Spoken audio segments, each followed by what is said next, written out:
Our minds are busy places. For those of us lacking Buddha-like mental discipline, it's pretty much a ceaseless flow of words and images moving across our internal screen 24/7. Now, some of this thinking falls into what you might call the neutral category, like grocery lists, logistics, planning. It doesn't carry much weight or elicit any particular emotional response in us.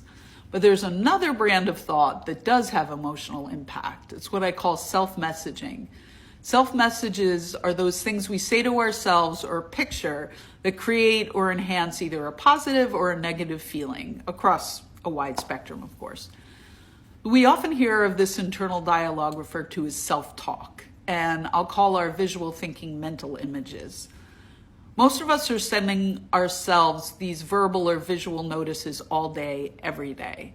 And they tend to emerge around some pretty consistent themes informed by our psychological filters.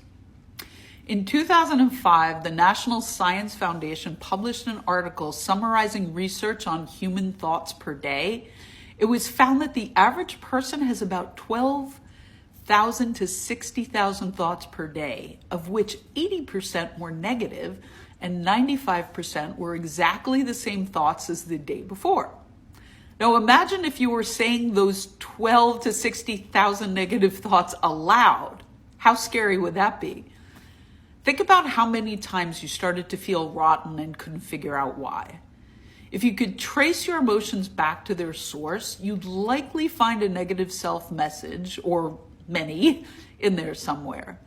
But everything typically going on in our heads at any given time, destructive or even just unhelpful thoughts, often fly under the radar of our conscious awareness. So we've got to slowly start to become more and more aware of what we're saying to ourselves.